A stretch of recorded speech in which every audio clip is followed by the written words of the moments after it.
Bismillahirrahmanirrahim. Assalamualaikum warahmatullahi wabarakatuh. Alhamdulillahil karimil mannan, dhit tawli wal fadli wal ihsan, wa manna alayna bi ni'matil iman wal islam, wa faddala dinana ala sairil adyan. Asyhadu an la ilaha illallah wahdahu la syarika lah, syahadatan arju biha al-fawza bidaris salam. Asyhadu anna Muhammadan abduhu wa rasuluhu alladhi adhharahu Allahu bihi al-iman wal islam. Salawatullahi wa salamuhu ala khairil anbiya'i wal mursalin wa ala alihi wa ashabihi al-bararatil kiram wa sallama tasliman katsira. Ikhwatal iman rahimani wa rahmatullah, jamaah salat maghrib yang dirahmati Allah Subhanahu wa taala, kaum muslimin dan muslimat, pendengar setia suara mujahidin, suara Perak Jaya dimanapun anda berada, rahimani wa rahimakumullah. Mungkin malam ini adalah merupakan malam terakhir kajian kita pada kitab Riyadhus Shalihin untuk tahun ini, tahun 2010, sebelum masuk bulan suci Ramadan.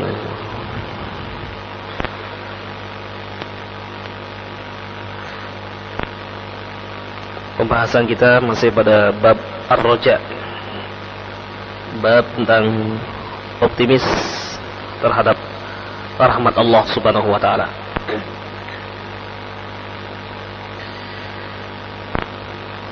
Masih ada dua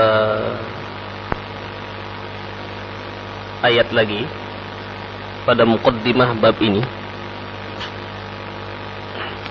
Yang pertama terdapat dalam surah Al-A'raf ayat 156.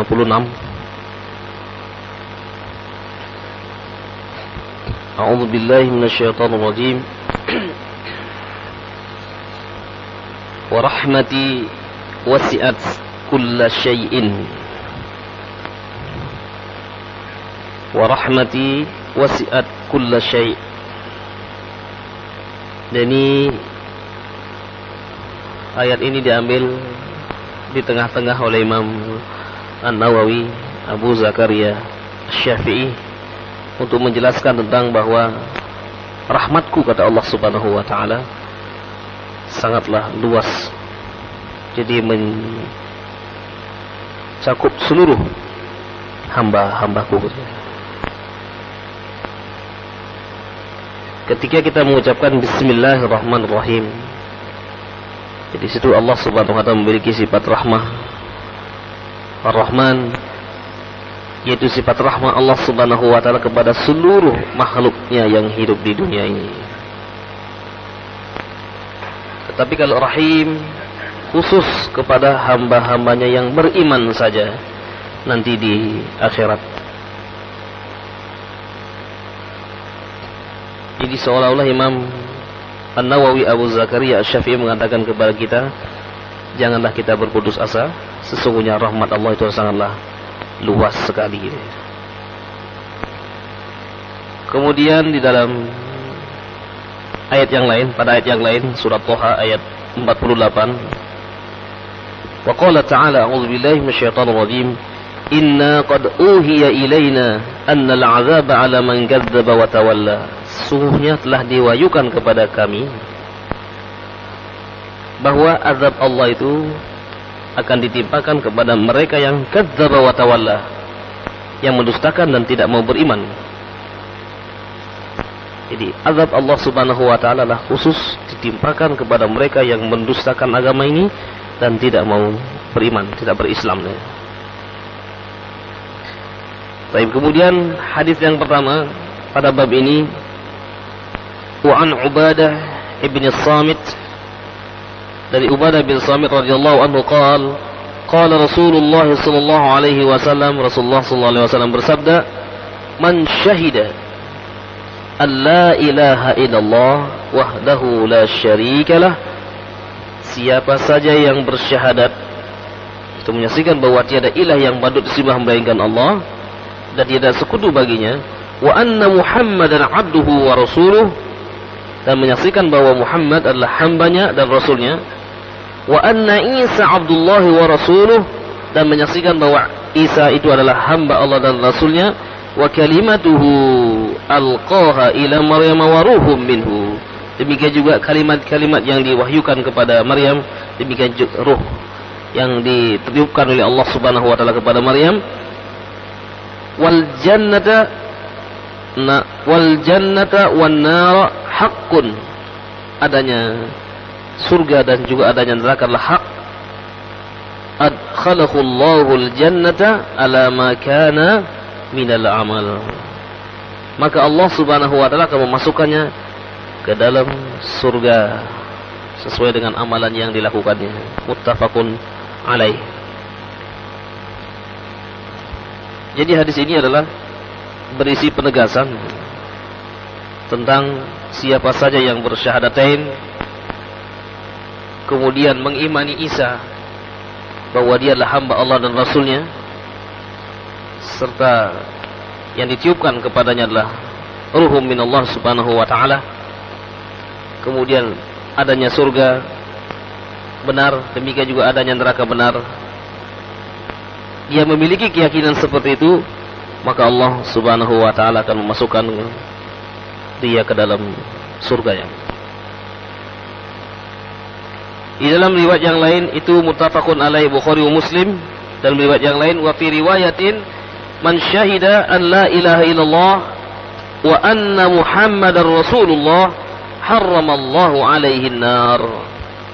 Siapa yang bersyahadatain, itu mengakui bahwa tiada ilah yang patut disembah melainkan Allah dan Muhammad adalah utusan Allah, maka Allah akan mengharamkan baginya masuk ke dalam neraka. Ini yang kemarin ditanyakan tentang fadilah, keutamaan tauhid. Jadi Rasulullah SAW jadi menjelaskan sabdanya seperti ini, itu menjelaskan tentang bagaimana rahmat Allah Subhanahu wa ta'ala sangatlah luas sekali. Jadi ada orang yang belum pernah melakukan apapun, tetapi ketika itu dia mengucapkan syahadatain, maka dia pun akan dimasukkan ke dalam surganya. Ya tentunya di sini nanti akan ada proses. Jadi orang yang masuk surga kan ada dua, ada yang dihisab, ada yang tidak dihisab. Nah yang dihisab ini nanti kalau amalan kebajikannya lebih banyak daripada amal kejelekannya, maka dia yang kurang diampuni oleh Allah Subhanahu wa taala. Fa amma man thaqulat mawazinuhu fa huwa fi 'isyatir radiyah. Adapun orang-orang yang thaqulat lebih berat timbangan kebaikannya, bahwa fi 'isyatir radiyah, maka dia hidup tadi dalam keridhaan Allah Subhanahu wa taala. Wa amma man khaffat mawazinuhu fa ummuhu hawiyah. Siapa yang ringan timbangannya, timbangan kebaikannya lebih ringan daripada beratnya, maka dia fa ummuhu hawiyah, mampir dulu ke hawiyah. Itu dalam surah Al-Qari'ah. Surah yang sebelumnya juga ada, faman ya'mal misqala dzarratin khairan yarah. Siapa yang beramal sekalipun seberat biji sawi amal kebaikan, maka dia akan menemui nanti amal itu. Wa may ya'mal misqala dzarratin syarran yarah. Demikian juga siapa yang beramal sedikit jelek amalannya, maka dia pun akan menemuinya nanti. Ikhwatal iman rahimani wa rahimakumullah. Karena itu kita mesti memiliki roja, optimis, penuh harap kepada Allah Subhanahu wa taala. Ketika kita melakukan sesuatu, dulu kan pernah kita sampaikan, apabila adalah dosa-dosa kita kepada Allah, maka hendaklah segera kita taubat, tidak usah diceritakan kepada siapapun, maka insyaallah Allah pun akan mengampuninya. Tapi kalau dosa kita kepada manusia, ya harus minta maaf kalau itu adalah lisan kita yang tersalah. atau tangan kita yang tersalah mengambil sesuatu yang bukan miliknya, maka kembalikanlah. Itulah taubatnya dia. Jadi kalau kepada Allah Subhanahu wa taala, apabila itu dosa-dosa kecil, dia segera beristighfar. Allah Subhanahu wa taala menyediakan sarana yang sangat luar biasa. Di dalam sebuah hadis dikatakan yang maknanya adalah siapa saja yang datang ke masjid kemudian dia salat berjamaah, kemudian setelah itu dia mengucapkan subhanallah 33 kali, alhamdulillah 33 kali, Allahu akbar 33 kali, kemudian ditutup dengan la ilaha illallah wahdahu la syarikalah, lahul mulku wa lahul hamdu wa ala kulli syai'in qadir, jadi genap 100. Mahallahu dzunubahu hatta walau kathura misla zabadin fil bahr. Allah akan mengampuni dosa-dosanya sekalipun seperti buih di lautan. Artinya sekalipun banyak sekali gitu ya. Karena itu mesti kita memiliki sikap rojak. Karena setiap manusia nggak ada yang suci. Setiap manusia mesti pernah melakukan kesalahan-kesalahan. Karena itu Allah menyediakan ampunannya.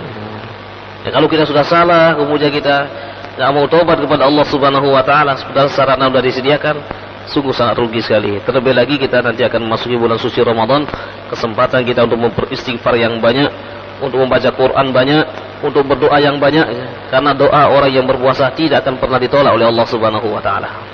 Amalan-amalan akan dilipat gandakan. Perbanyak berdoa, siang dan malam kita berdoa. Mumpung syaitan-syaitan diikat oleh Allah Subhanahu wa taala.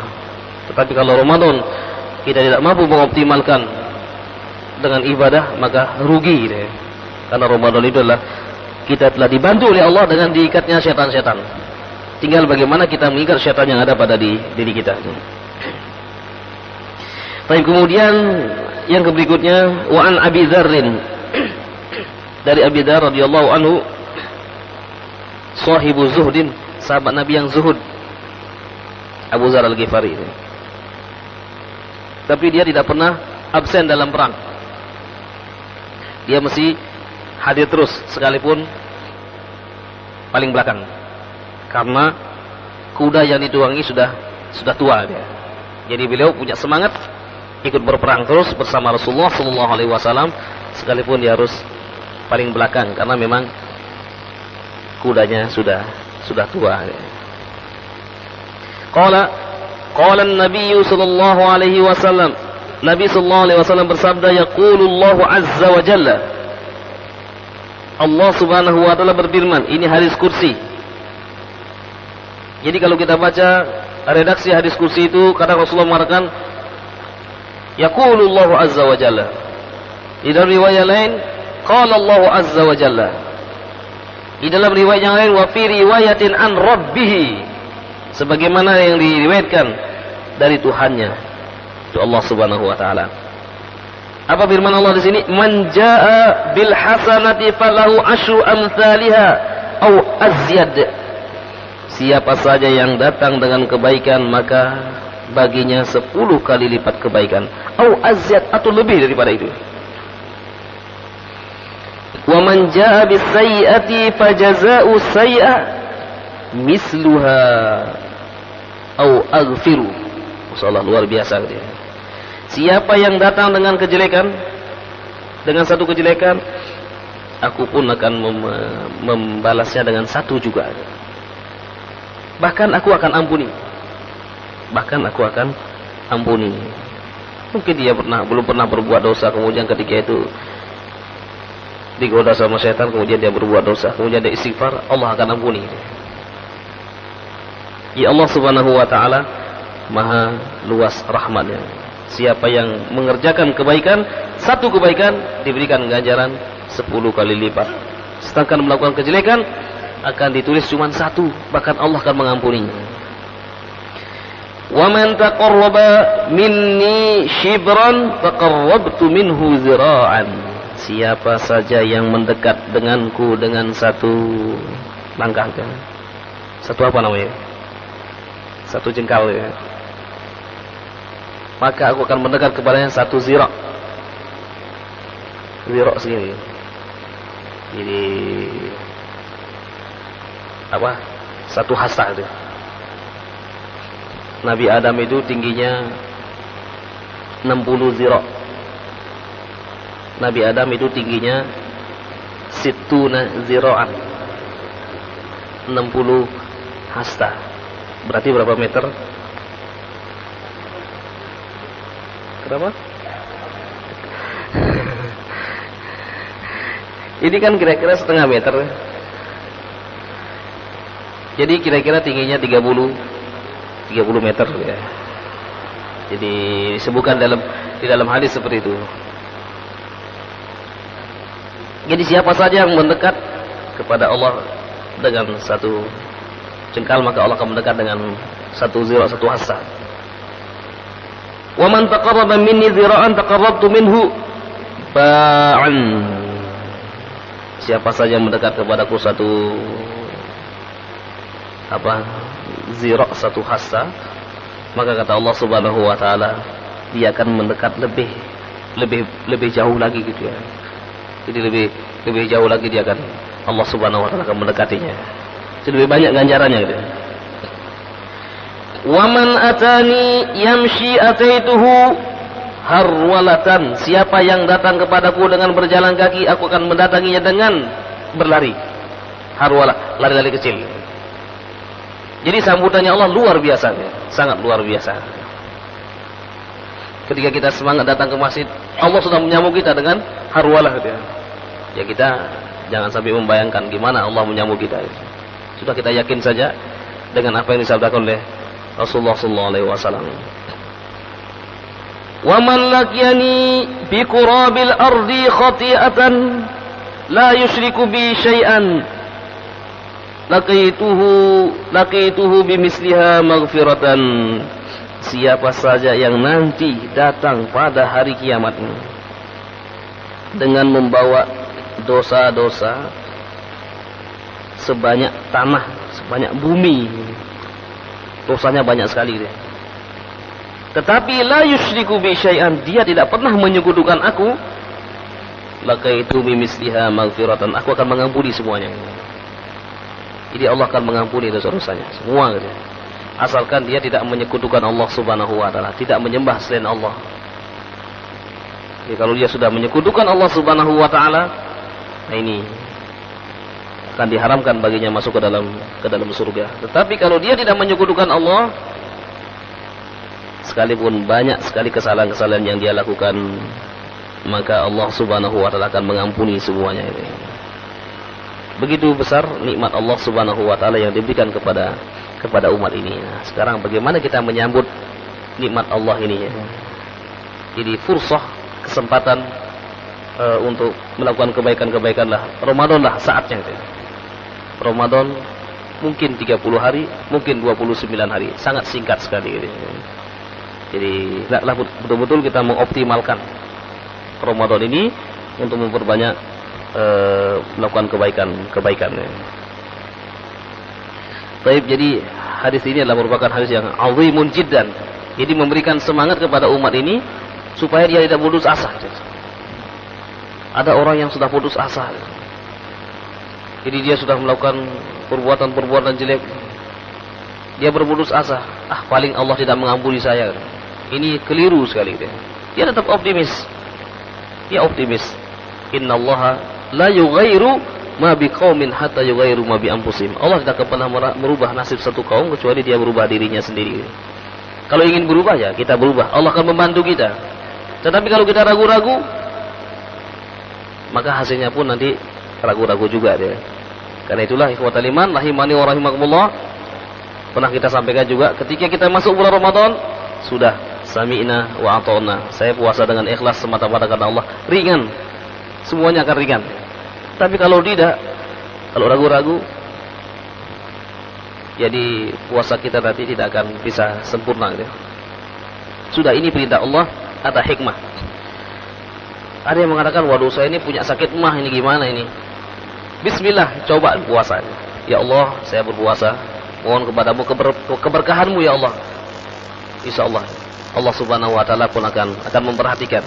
Faquli malu fasayarallahu amalakum wa rasuluhu wal mu'minun. Beramalah, Allah akan memperhatikan, Rasulnya dan juga orang-orang yang beriman.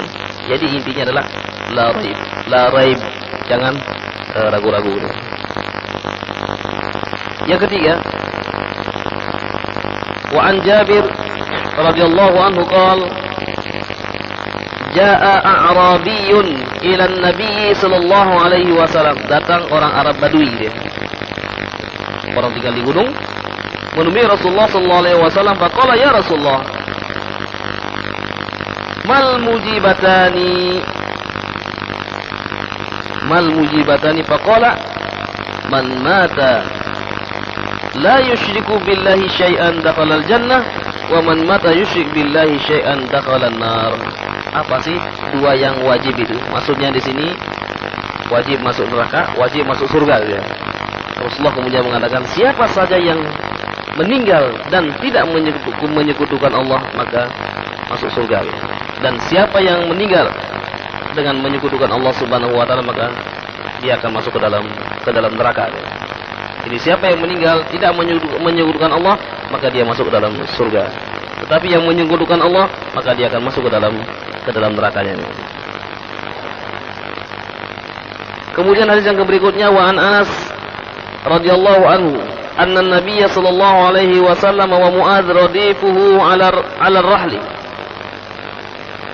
Anas menceritakan bahwa Nabi sallallahu alaihi wasallam dan Muadz berboncengan. Rasulullah sallallahu alaihi wasallam kalau naik onta sering bonceng sahabatnya. Kadang dia bonceng Abdullah bin Abbas. Ini yang dibonceng adalah Muadz. Qala ya Muadz, wahai Muadz. Qala labbaik ya Rasulullah wa sa'daik. Ini bisa kita mengatakan ketika dipanggil ya fulan, labbaik wa sa'daik. Ya, maksudnya lah ya ini bahasa halus ya. Karena itu kita ketika bertalbiyah mengucapkan labbaik Allahumma labbaik. Labbaik la syarika laka labbaik. Innal hamda wan ni'mata laka wal mulk la syarika lak. Ini adalah memenuhi panggilan Allah Subhanahu wa taala dengan bahasa yang sangat sopan sekali. Labbaik. Labbaik ya Rasulullah wa sa'daik. Aku datang ya Rasulullah dan aku datang dengan senang hati. Qala ya Muadz. Rasulullah manggil lagi. Labbaik ya Rasulullah wa sa'daik. Aku datang ya Rasulullah dan aku penuhi panggilanmu dengan senang hati. Qala ya Muadz, panggil lagi sama Rasulullah. Labbaik ya Rasulullah wa sa'daik. Salasan sampai 3 kali. Qala man min 'abdin yashhadu an la ilaha illallah wa anna Muhammadan 'abduhu wa rasuluhu sidqan min qalbihi illa harramahu Allahu 'alan nar. Qala ya Rasulullah afala ukhbiru biha an-nas fayastabshiru. Qala idan yattakilu fa akhbara biha Muadz inda mautihi ta'attuman muttafaqun alaih. Ini hadis yang sangat luar biasa menjelaskan tentang fadilah keutamaan kalimat atau keutamaan syahadatain ini. Rasulullah memanggil Muadz sampai 3 kali padahal di belakangnya dia. Ya Muadz labbaik wa sa'daik ya Rasulullah. Ya Muadz labbaik wa sa'daik ya Rasulullah. Ya Muadz labbaik wa sa'daik ya Rasulullah. Ini menunjukkan bahwa sesuatu yang akan diberitahukan sangat penting sekali, sangat urgent sekali ini. Apa sabda Rasulullah sallallahu alaihi wasallam? Ma min 'abdin, tidak ada seorang hamba pun yashhadu an la ilaha illallah, yang bersyahadat la ilaha illallah, wa anna Muhammadan abduhu wa rasuluh, dan menyaksikan bahwa Nabi Muhammad adalah hamba dan rasulnya, sidqan min qalbi, betul-betul dari hatinya yang paling dalam, illa, kecuali harramahullahu 'alan nar, Allah akan mengharamkan baginya masuk ke dalam neraka.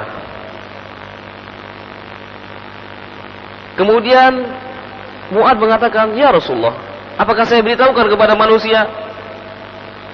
Jangan. Rasulullah mengatakan, idzan yattakilu, jangan, supaya nanti dia tidak hanya bersandarkan kepada itu saja, tapi disampaikan kepada kita itu ya. Kenapa? Ta'assuman, takut kalau nanti menyembunyikan ilmu dia. Disebutkan dalam sebuah hadis, man su'ila an ilmin fakatamahu fa'azzamahu Allahu lizaman minan nar. Kalau ada orang alim ditanya satu ilmu, kemudian disembunyikan ilmu itu, maka nanti dia akan diberikan lizam, sabuk dari neraka. Nauzubillah min dzalik.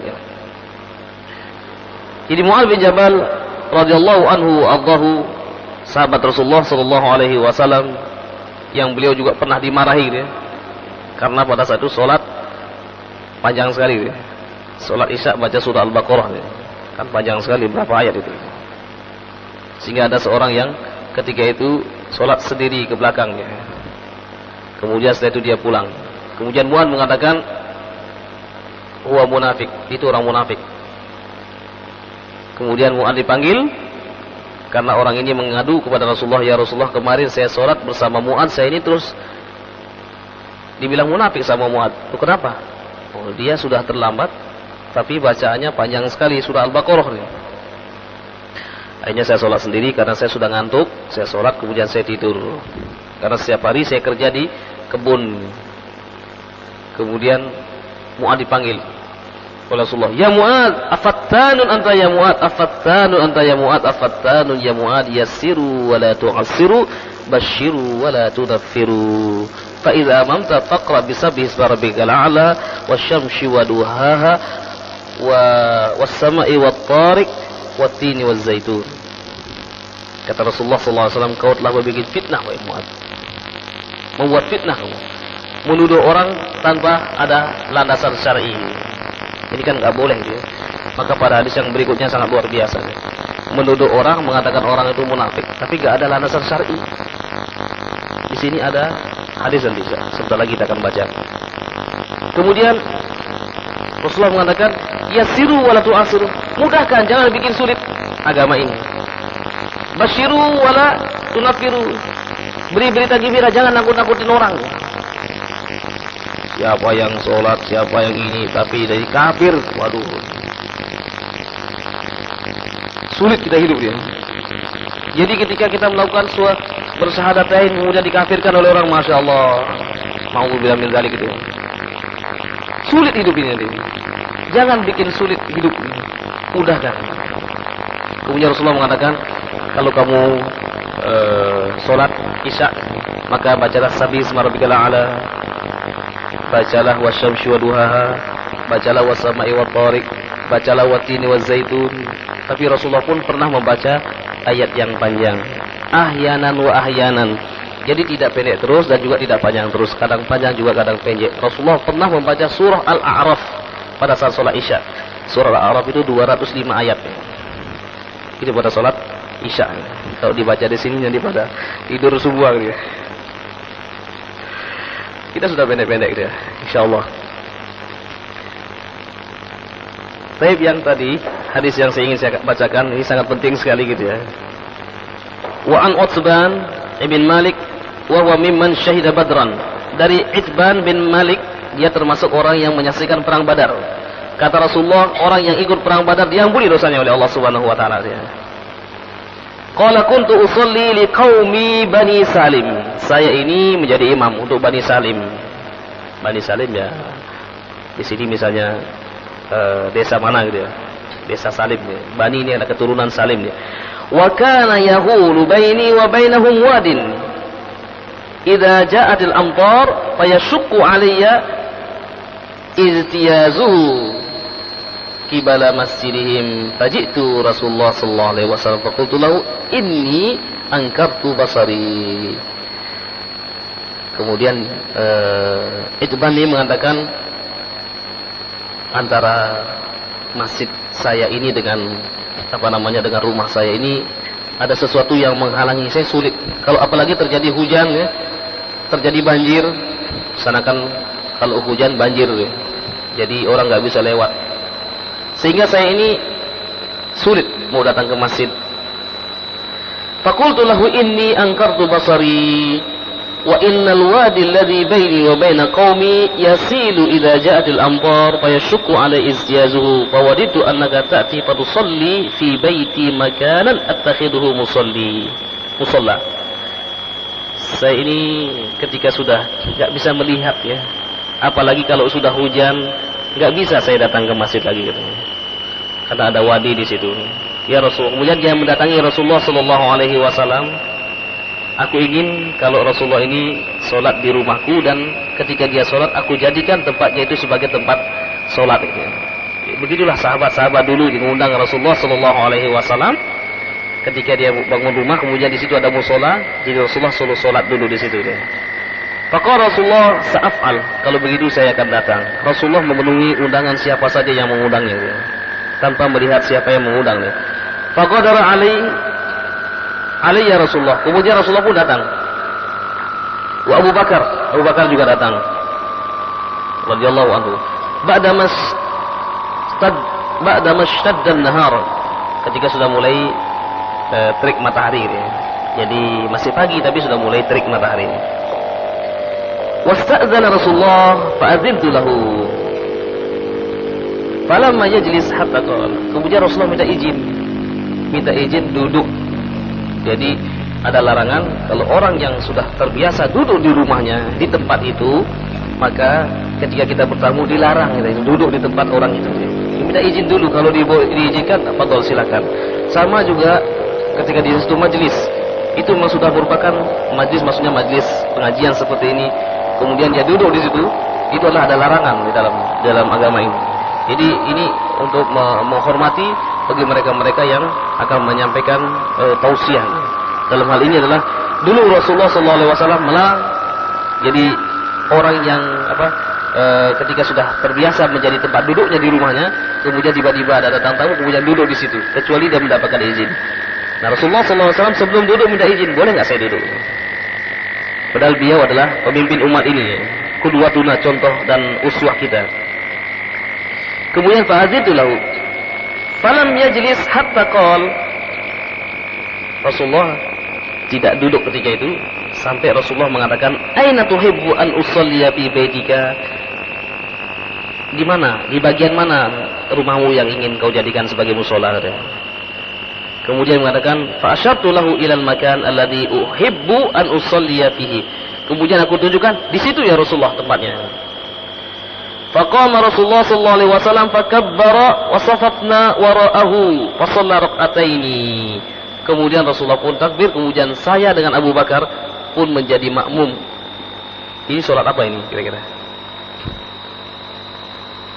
Salat apa, Pak? Salat duha pada saat itu ya. Ini menunjukkan bahwa boleh salat sunnah itu berjamaahnya. Rasulullah ketika itu sholat, kemudian Itban mengatakan saya dan Abu Bakar pun sholat di belakangnya menjadi makmum. Fasalla raka'ataini, kemudian dia sholat 2 rakaat. Tsumma sallama hina sallam, kemudian dia mengucapkan salam, ya mengakhiri sholat dengan salam. Fahabastuhu ala jaziratin tusna'u lahu fasami ahlud dar anna Rasulullah SAW fi baiti. Kemudian aku ini kan tidak bisa ke masjid katanya. Tetapi orang-orang mendengar bahwa ada Rasulullah di rumahku. Ini kan satu keistimewaan. Tamu yang agung datang bertamu ke rumah seorang sahabat ini ya. Tamu yang sangat mulia, Rasulullah sallallahu alaihi wasallam. Fasaba rijalun minhum hatta kasura rijal fil bait. Berdatanglah orang-orang untuk melihat Rasulullah sallallahu alaihi wasallam ya. Karena banyak juga orang yang tidak mengetahui mana Rasulullah sallallahu alaihi wasallam ya. Faqala rajul, "Ma fa'ala Malik?" La arahu. Ada seorang mengatakan, "Saya tidak melihat Malik."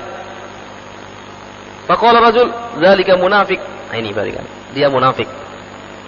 Malik itu munafik dibilang. La yuhibbullah wa rasulah. Dia tidak cinta kepada Allah dan Rasulnya. Faqala Rasulullah, "La taqul dzalik." Jangan kamu bilang begitu. Ini Rasulullah sallallahu alaihi wasallam. Para sahabatnya juga dulu ada yang seperti itu. Dia munafik itu. Rasulullah mengatakan, "La taqul dzalik." Ala tarahu? Tidakkah kamu perhatikan? Qala la ilaha illallah yubtagha bidzalika wajhullah ta'ala. Tidaklah kamu perhatikan bahwa dia adalah orang yang senantiasa mengucapkan la ilaha illallah wahdahu la syarikalah. Faqala Allah wa rasuluhu alam. Allah dan Rasulnya yang maha tahu. Amanahnu fa wallahi ma narahu waddahu. Amanahnu kami ini. Adapun kami, wallahi demi Allah, ma narahu wuddahu wala hadithu illa ilal munafiqin. Kami tidak pernah merhatikan, menyaksikan dia kecuali dialah golongan orang-orang munafik.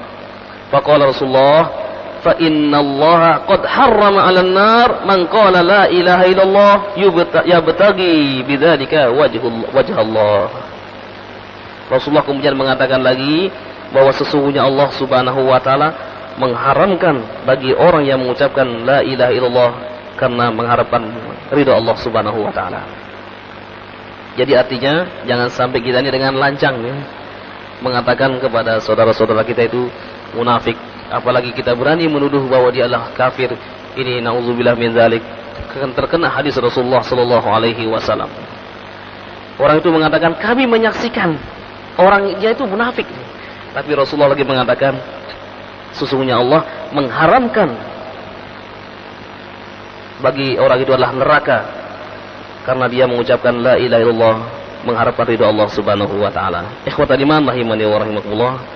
Jadi inilah beberapa hadis-hadis Rasulullah sallallahu alaihi wasallam yang menjelaskan tentang rahmat Allah Subhanahu wa taala. Karena itulah kita mesti senantiasa mengharapkan rahmat-rahmat Allah, wabil khusus adalah di bulan suci Ramadan. Kita memperbanyak istighfar dan hendaklah kita menjaga lisan-lisan kita, jangan sampai kita ini menudah dengan mudahnya mengatakan kepada saudara-saudara kita yang jelas-jelas mereka sholat, jelas-jelas mereka bersyahadatain, mungkin karena amaliyahnya yang kita saksikan mungkin ada kekeliruan-kekeliruan, kemudian kita mengatakan dia adalah munafik. Di dalam riwayat yang lain, man qala li akhi munafik bahwa munafik, siapa yang mengatakan saudaranya munafik bahwa maka dialah yang munafik. Baik, demikian, mudah-mudahan ada hikmah dan manfaatnya. Ada pertanyaan? Atau waktunya sudah habis? Jelas atau kurang jelas? Insya Allah sudah jelas semuanya. Hadis-hadis Rasulullah SAW menjelaskan tentang keutamaan tauhidullah, keutamaan tauhid, keutamaan syahadatain. Siapa saja yang betul-betul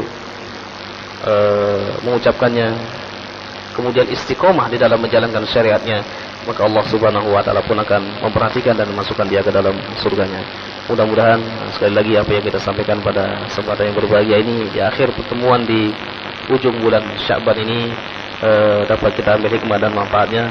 Sekali lagi saya mohon maaf yang sebesar-besarnya apabila dalam kurang lebih 1 tahun menyampaikan mungkin ada yang kurang berkenan, mungkin pembicaraan, mungkin juga tingkah laku yang menyinggung perasaan bapak-bapak dan para pendengar setia di manapun Anda berada. Sekali lagi saya mohon maaf yang sebesar-besarnya. Aqulu qouli hadza wa astaghfirullah li wa lakum. Subhanakallahumma wa bihamdika asyhadu an la ilaha illa anta astaghfiruka wa atubu ilaik. Rabbana atina fid dunya hasanah wa fil akhirati hasanatan wa qina adzabannar wa adkhilnal jannata ma'al abrar ya aziz ya ghaffar ya rabbal alamin wa ya mujibas sa'ilin. Wassalamualaikum warahmatullahi wabarakatuh.